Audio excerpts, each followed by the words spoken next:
Well, the research is based on the current trend of classes because a lot of students like to take online classes, and that we can see like more and more students, enroll into online classes because of their personal reasons, no need to commute, or majority of it is because it suit their times and they have time for something else.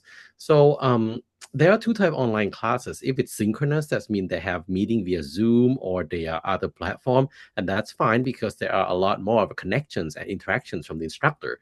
But if it's asynchronous, that means there's no interactions at all. So building this connection is a key to make success in the classroom because they feel like they're not going to be alone. They feel like they're all the support and friends and peers and the lead from the teachers to guide them to the finish line of the class. So how can we build that connections? How can we explore the barriers that become something that's in between the students and the success, the students and the task, the students and activity and assessment?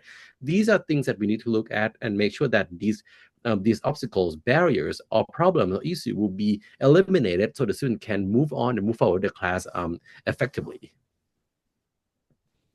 I would say the when I try to collect the data, because again, I try to collect the data online, so a lot of students they don't participate or they just not really answer the questions truthfully. These are the what can I say, the bias that occurred. So the way that I try to eliminate is to make sure that the students complete the survey or the interview truthfully, by either trying to make sure that they complete it online and then have some kind of measurement in there just to make sure they complete it based off their actual experience and their opinions, so to for me to get the right answers.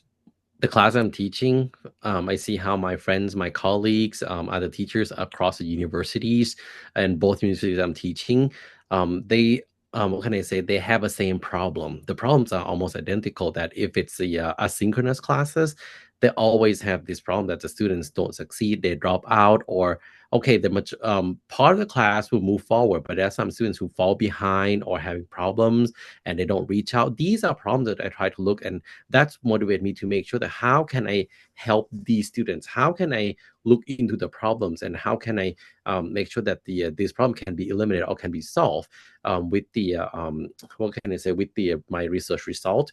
Then we can see and we can accommodate the students so we everybody can move to the finish line.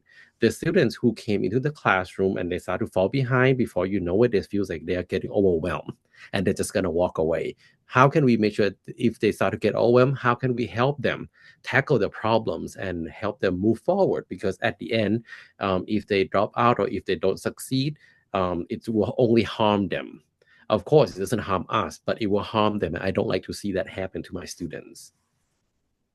Start reading, looking at the current trend and literature that is going out right now. Try to explore the new topics, new ideas. The world keep going. So the only thing I can say is keep going with the world. I like the conference really much. That's why I attend like 3 times, 4 times already. The